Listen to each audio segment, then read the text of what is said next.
testosterone. Wow, this is a huge topic, and it's also kind of a worrying one. Testosterone levels have been plummeting, and I do not use that word lightly, in the last 20 years. In fact, some studies have it down that the testosterone levels amongst men are now lower in 20-year-olds than they were in 70-year-olds at the end of World War II, and they have dropped by about 50% in the last 20 years alone. So if you feel like you've lost your edge, or you feel like you're constantly running on empty, or if life just feels like you are constantly pushing a boulder up the hill, then I can assure you, you are not alone in this battle. And to be honest with you, I was in the exact same position just 7 years ago. But since then, I have figured out how to supercharge my testosterone levels from around 300 nanograms per deciliter all the way up to nearly 900. My last test in the summer of 2025, they came in at 868 nanograms per deciliter, and this is without taking TRT, peptides, or PEDDs. So today, I'm going to condense down what it took me 7 years to learn into about 20 minutes. We're going to talk about every lesson, every mistake. We'll cover the diet, the workouts, the supplements, the habits, and a few things that are quite often overlooked. And what's really cool is this is going to work for you whether you are 35 years old or 65 years old, as long as you apply it. So, if you haven't already, gentlemen, full screen the fucking video and let's lock in. My life looked very different in my 20s. I had a terrible diet, which was built around what we call in the UK meal deals, which is essentially where you go to a supermarket, a grocery store, and pick up a sandwich, a energy drink or a Coke, and a chocolate bar. I was eating off processed foods, takeaways, and about 20 pints of beer every single weekend. And to be honest with you, that's a low conservative estimate. I was training very inconsistently, and even worse, I was training with basically zero intensity. I was constantly chasing dopamine, whether it was girls, social media, nights out, whatever it might have been. I always needed novelty. And to be honest with you, what I had done and what I see a lot of guys do nowadays is I'd completely optimized my life for pleasure and for comfort. And by the time I was 30, I realized that I couldn't remember the last time that I was excited about anything. I'd completely destroyed my adrenal glands. My adrenaline, my dopamine, my oxytocin had basically just disappeared because I felt like I'd ticked off every single pleasure that I possibly could. But I realized now, looking back on it, I had gone down the wrong rabbit hole. So today, hopefully, I'm going to save you a little bit of time and help you reverse out of that if you are down it, or give you a little bit of nudge in the right direction if you are already on the right path. So, it should come as absolutely no surprise to you that by the time I was 30 years old, I was completely miserable. And as a result of the lifestyle that I had chosen, I had very little to show for what I had done. Things then got a heck of a lot worse when I found out that my testosterone was in the 300s, in the low 300s. And even worse, my metabolic age was 40. These machines that measure different data points was telling me that I was 10 years older than I actually was. The data was staring me in the face, and I'm very glad it was, because it moved me from a place of inaction to a place of action. I realized right then and there that my life couldn't go on much longer like that. So very slowly, but very surely, I started making some changes, and it's those changes that I want to talk you through now. So the absolute biggest changer, biggest game changer, and if I could only give you one strategy to boost your testosterone, it would be fat loss. But I'm not talking about, losing a few pounds here or there or cleaning up your diet. I'm talking about getting down to anything between 12 to 16% body fat. And I say that because it varies person to person, depending on where we hold our fat. But that's the sweet spot where you should be defined enough to at least see some definition in your abs. That's the sweet spot where we want to be. And the reason this is so important, particularly when it comes to testosterone, guys, is because excess body fat, particularly visceral fat, which is largely invisible, converts testosterone, which is the male sex hormone, into estrogen. And it does this through a process called aromatization. That's pretty terrifying. Low testosterone and some of the actions, the habits, the lifestyle, the food that you're eating is quite literally turning you into a girl. Now, a good way of looking at this is that pretty much every inch your waist grows, your testosterone drops another 50 points or so. And I've seen this with so many of my clients that once they start to build a little bit of momentum after anything from 2 to 4 weeks, even if I really wanted to push it out and say 2 to 6 weeks, one of the first things they come and say to me, and it's uniformly across the board, regardless of where they are or what their background is or how old they are, is that they start to feel like a new man. Now, there's multiple things that are going on there. Of course, yes, they look a little bit better. They feel a bit more confident. Their energy's up. But what's happening underneath the surface, underneath all of this, is they're essentially plugging in their endocrine system, their hormonal system, into a supercharger. That's what's really going on there. They're reversing the metabolic age. They start to feel younger. And what that does is give you the momentum to go forward from there. Now, of course, the immediate benefits that you get, you're going to have better sleep, your sex drive comes back, you can have more energy, but more important, and the most important of them all, is you're going to have that momentum, guys. Suddenly, it doesn't necessarily feel like you're pushing the boulder up the hill. It's now starting to work with you and roll down the hill. It's not going all by itself at the moment. You still have to give it a pretty big push, but it's going with the force of gravity rather than against it. Now, it's very important to say that whilst I've talked about abs aren't the goal here. They are the byproduct of what you will get by losing the body fat, and they are a leading indicator that you are where you want to be. Now, to be crystal clear, this is not about getting Super Saiyan six-pack shredded 8% body fat ready to step on stage. This is about being able to see the definition. This is about getting compliments from people you haven't seen for 3 to 6 months who say, hey, what have you been doing? You look significantly better. I mean, they probably won't say that because no one really says that, but they're going to be like, whoa, what's going on, bro? Things like that. The real goal, what you're trying to do here in all your efforts, is create a hormonal environment where your testosterone can thrive, and more importantly, where it stops converting it into estrogen. We also have to note that being lean doesn't just raise our testosterone, it makes muscle building a heck of a lot easier. Now, as well as that benefiting you from an aesthetic point of view, the other big benefit that you're going to get from that is the more lean muscle mass that you have, the more metabolically active you are. What that means is that you burn more calories at rest. What that means is that you can eat more calories without gaining fat. Muscle is metabolic tissue. The more of it you have, the higher your BMR, your basal metabolic rate. So that is number one. However, and we talked about this many a time, but as I like to say to you guys, and as you guys like to point out to me, there's no problem in repeating this stuff because we have to be reminded more than we need to be taught. Most guys mess this up, not because they don't know what to do, but because they try to lose fat by starving themselves. Whether that is slashing their calories, cutting out carbs, starting to run 5 times a week, all of this leads to them feeling terrible and ultimately their testosterone dropping further. I really want to make this clear, guys. You cannot starve yourself to high testosterone. Your goal, despite what you may think it is, despite what the media have essentially brainwashed you into thinking it is not to lose weight. Some of the guys I work with lose maybe 5 pounds. Their weight doesn't really change, but they look completely different. It's about your body composition. It's about what your body is made up of, whether it is made up of fat or whether it is made up of muscle. That is what we are trying to alter over time. That's a time process that takes time. But the goal isn't to lose weight. We need to get out of that mindset if you're still there, okay? Your food is your fuel. All 3 macronutrients matter, and they are equally important for different reasons that we're going to cover in a second. And if you're under-eating, under-recovering, and overtraining, your body is going to prioritize survival over building the muscle or raising your testosterone. So, the very first thing that you need to do if you haven't already and you're not 100% confident with this is figure out what your maintenance calorie number is. That maintenance calorie number is the number of calories that you are currently burning based on your age, your weight, your height, your physiology, in other words, and how active your current lifestyle is. Whether you're training, whether you're walking, whatever you are currently doing.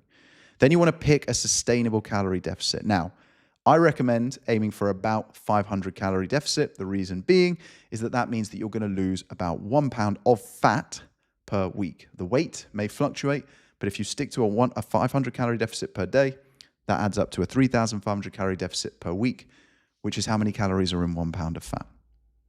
Then what you want to do is split your macros into a 30-30-40 split with 30% protein, 30% fat, and 40% carbs. And you really want to focus on protein, fiber, and water. This is just obviously high-level stuff because we've talked about a lot of this stuff over the course of the 30-day fat loss accelerator that we are doing, guys. Rather than talking about protein, fiber, and water anymore, because I feel like we've covered most of those and you understand the importance of those and you understand where to get those from, what I really want to talk about today actually more so is fat, dietary fat, okay? So fat plays a very important role in the production of testosterone. Well, not just testosterone, all of your hormones.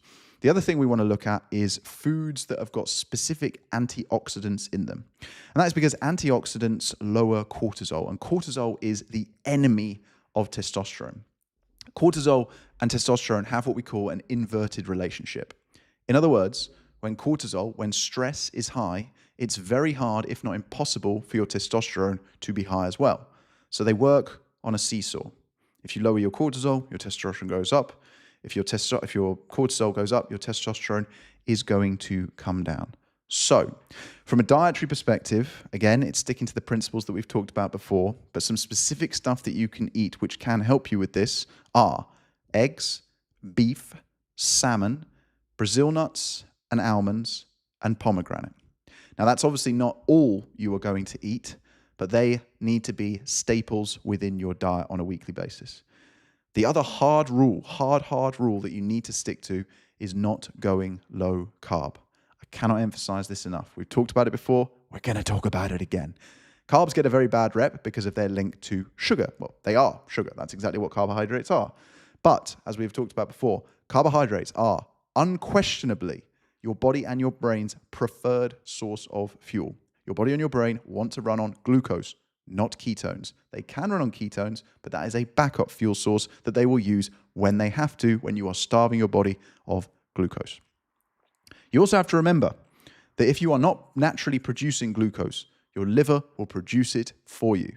This is a process called gluconeogenesis, which is the creation of new glucose. The problem with gluconeogenesis is that it is using your energy, your fuel, your food, which is protein and fat, to do so. As a result of that, the protein and fats that you're eating cannot be used for their desired effect. Protein cannot be used to help recover your cells, build muscle, keep you satiated. Fat cannot be used to support your endocrine system or your immune system. You are using that energy just to create the glucose because you're trying to avoid glucose and sugar and carbs because you've been told carbs are the enemy and they're the devil. It's very counterintuitive. It's very counterproductive. All these people who think they're in ketosis aren't. So just skip past that process, get your brain out of keto mode, and just start eating carbs. Of course, you want to make sure that you're eating the proper carbs. So we don't want to be going down the road of having, the processed carbs, the sweeteners and stuff like that. We want to be going down the road of having complex carbs like ideally rice or potatoes, of course, fruit and vegetables as well. Now, it's worth noting as well, when it comes to calculating calories, if you're brand new to this, you've just stumbled across this stream, you're like, who is this guy? What is he talking about? You've got my calorie calculator. The link will be under the video. If you want to figure all your calorie deficit out, your macros, everything, I do it all for you. You just have to put in 5 bits of information, and I'll send over your numbers before the stream is even over. My computer will do it for you. My AI, Doug Brain, will do it for you. Then, and crucially, what you want to do is multiply the number, the deficit that you have got, by 7.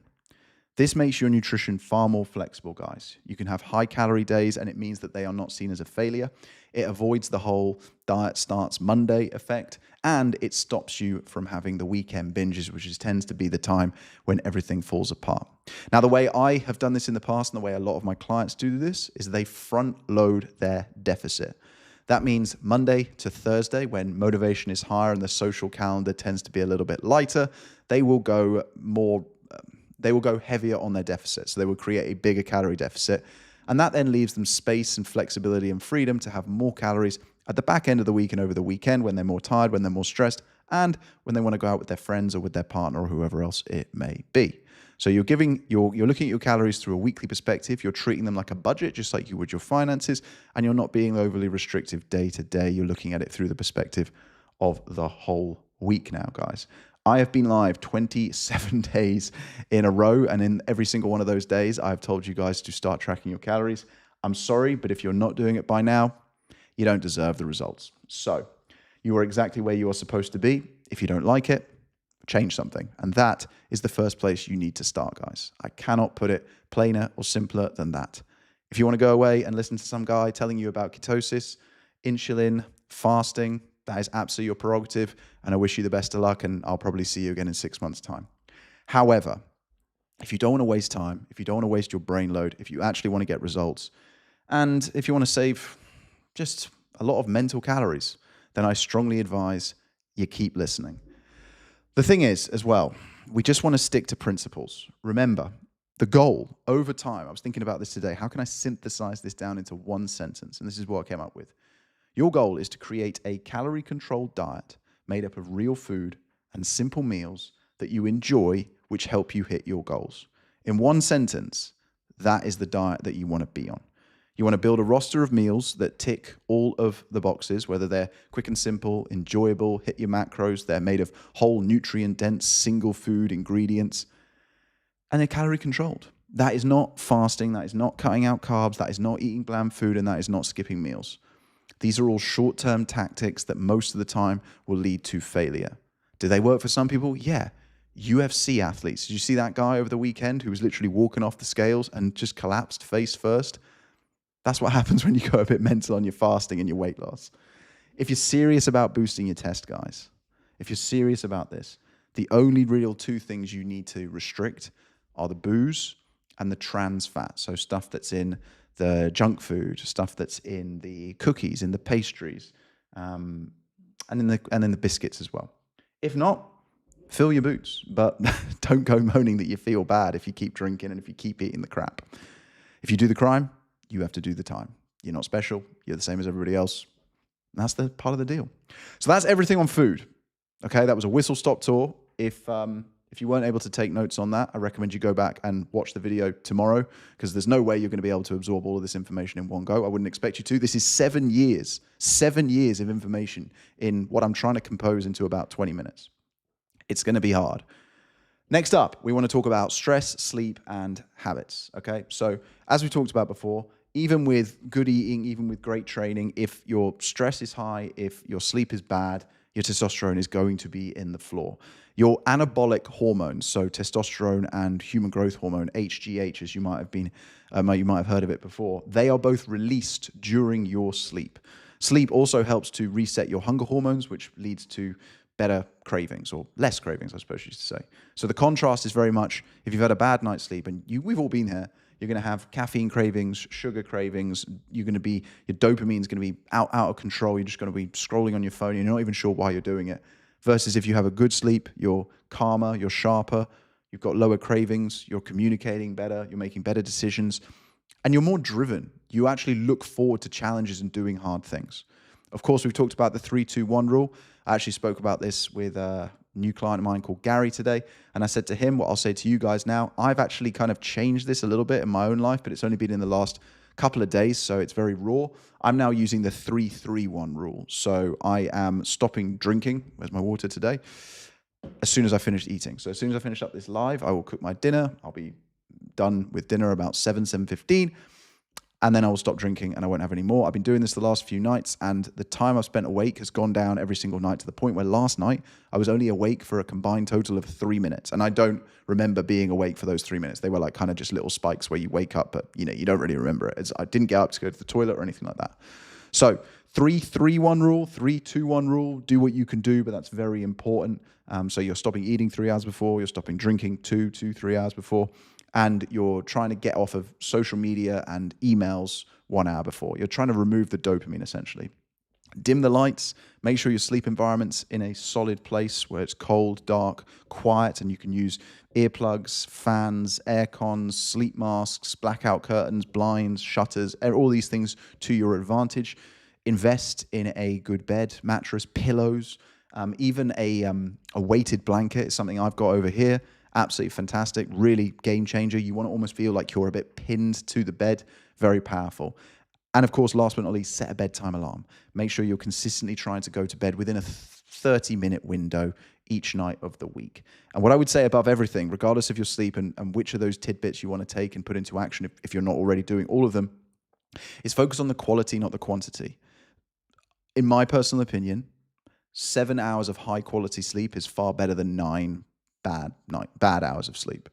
So it's not about getting more. It's not about getting that sacred 8 hours. If you can get 8 hours of high quality sleep, Jesus, tell me your secrets. I would love to do that. But for me, most nights it's 7 to 7.5 hours.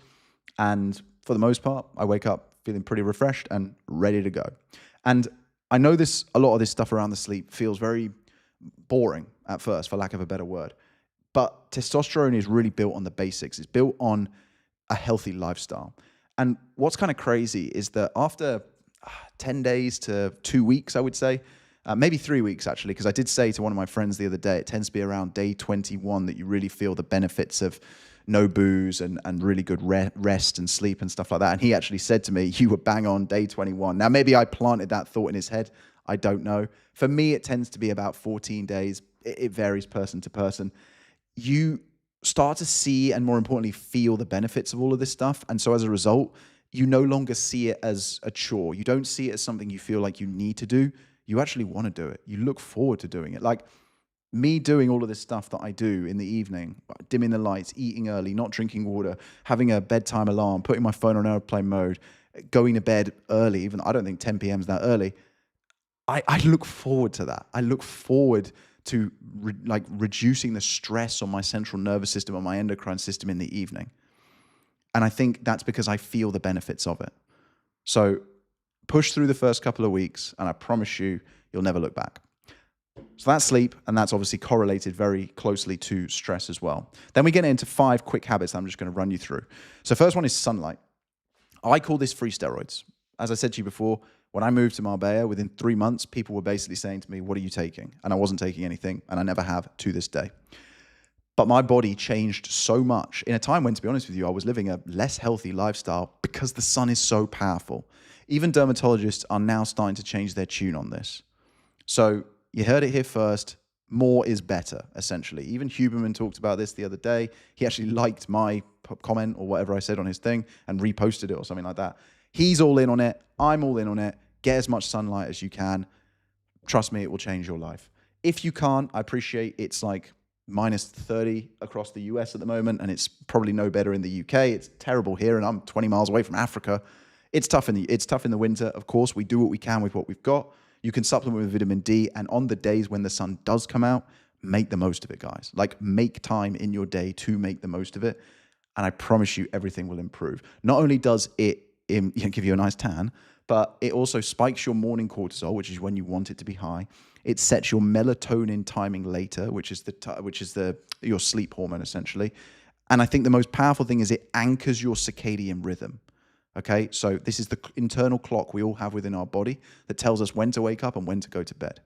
And this is anchored around sunlight. If you're sitting in a dark cave all day and not moving and staring at screens with artificial light and not getting any fresh air or any sunlight, it's not going to do you any favors when it comes to getting a decent night's sleep. So that's habit number 1. Habit number 2 is to cut back on the stimulants, especially caffeine and the timing that you have it. But as well as caffeine, another big one, which I don't talk about enough, probably because I've never smoked, but very important when it comes to testosterone, is nicotine.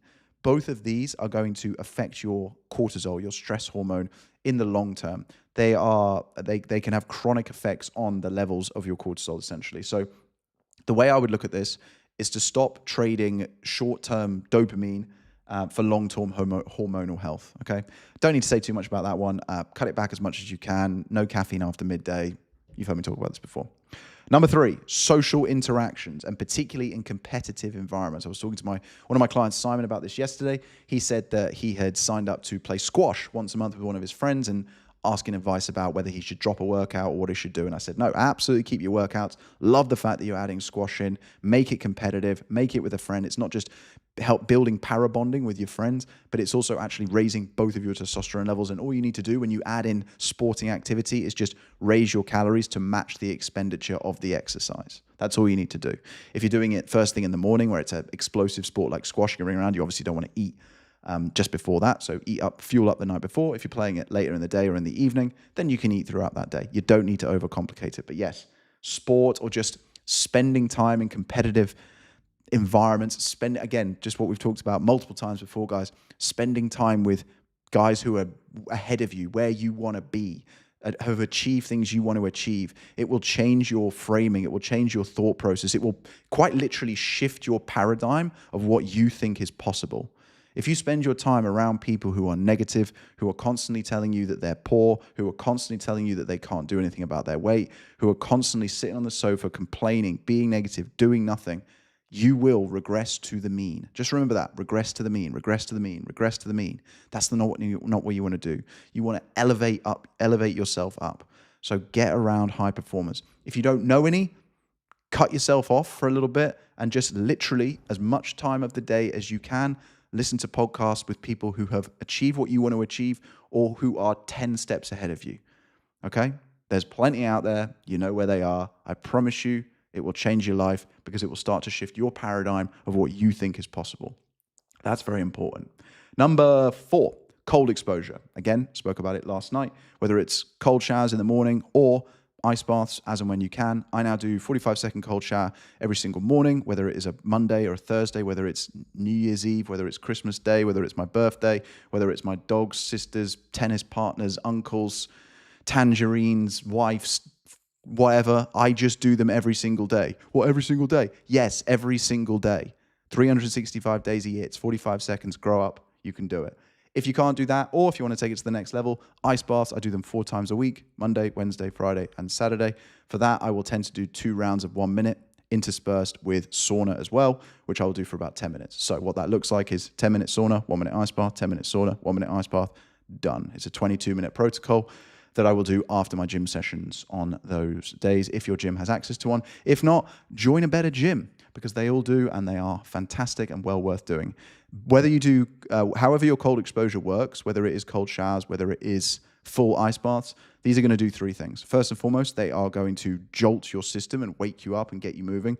Secondly, they are going to spike your adrenaline. And thirdly, they're going to increase your alertness. But a fourth, more real, tangible, and intangible, I should say, is it will make you feel like you run through a fucking brick wall, guys. Trust me. It is an instant test booster. You will literally feel unstoppable. I promise you on that one. So trust me, if you're not already doing these and you really are serious about taking things to the next level, not just with your fitness, but with your life in general, get on these guys. My only regret with them is that I didn't start them sooner. I only started doing this like 2 years ago. And I'm like, that's 36 years that I wasn't doing this stuff. So I promise you, get stuck into these. And then number 5, the last of all, is walking, which we've talked about to death. But as you guys know, aside from just burning calories, it activates your parasympathetic nervous system, which is the part of your autonomic nervous system, which is linked to rest and digestion. Now, the big benefit here is that it lowers your cortisol. I remember what I said at the start of this section. Cortisol and testosterone have an inverted relationship. If cortisol is high, testosterone is low, and vice versa. So our goal, if we want to create an environment where testosterone is going to thrive, is to lower our cortisol. And walking, getting outside, fresh air, not on a treadmill, as much as you can, is the way to do this, okay? Now, next up, we have training.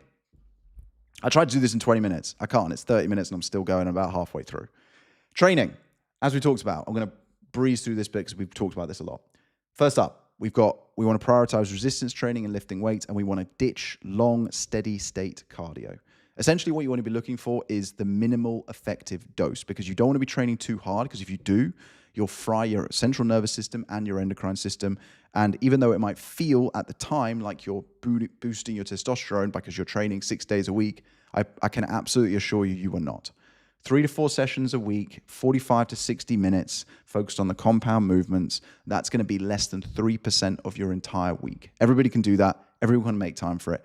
If you can, optimal, try to train towards the beginning of the day rather than the end of the day, just because, again, it helps to anchor the circadian rhythm and it doesn't impact your sleep in a negative way.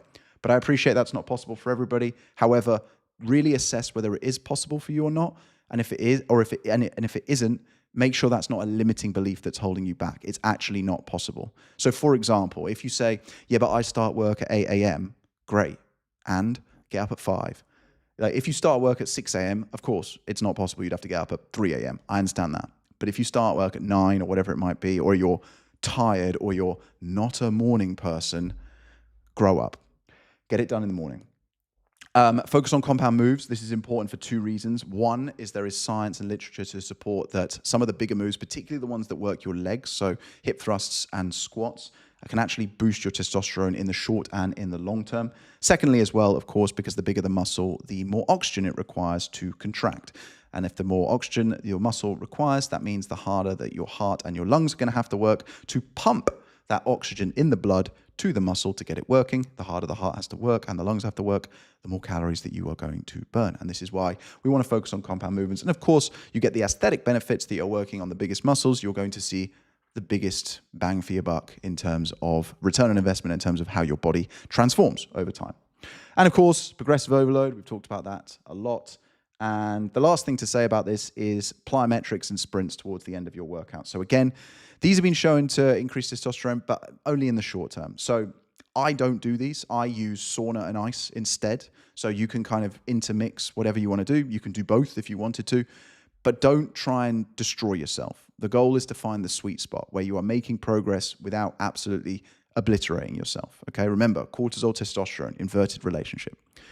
And then last but not least, gents, supplements. And these, no, actually, not last but not least, last and least. Let's change that. These are the cherry. They are not the cake.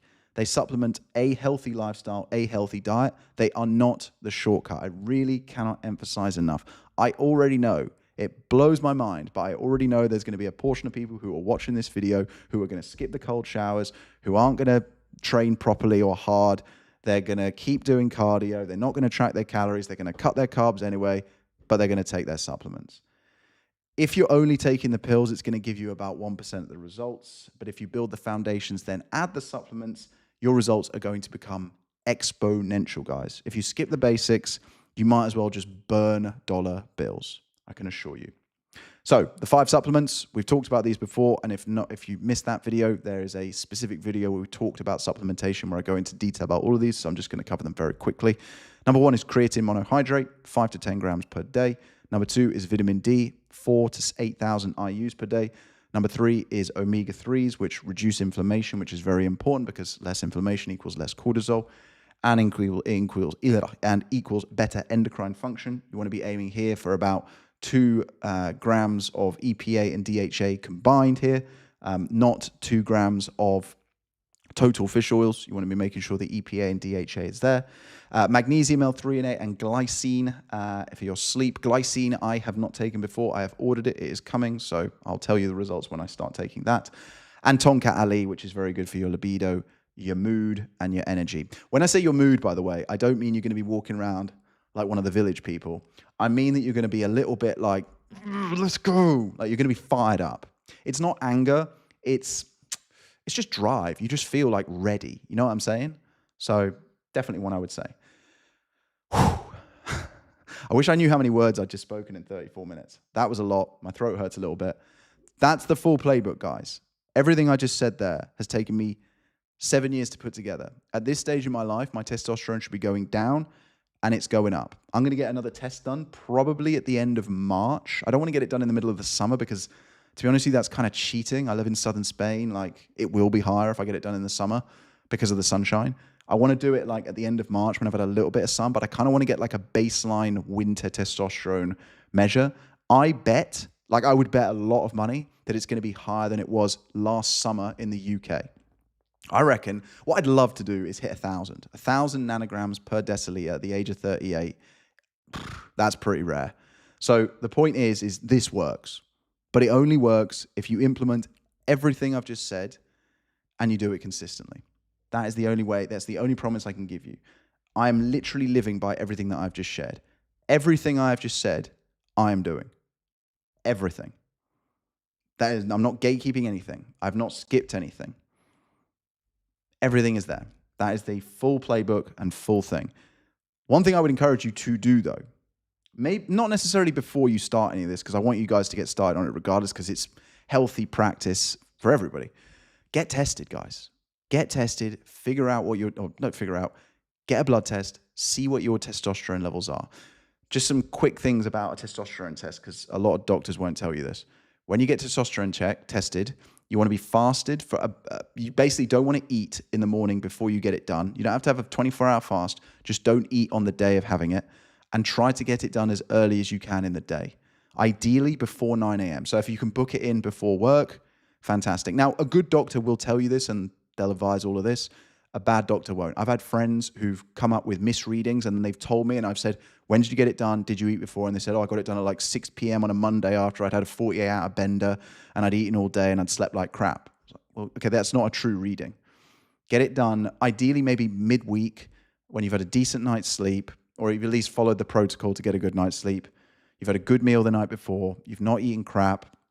You want to get an accurate baseline of where you're at. And now my voice is actually going. So I'm going to quickly go to the chat. Anything that is relevant to testosterone, we will be talking about.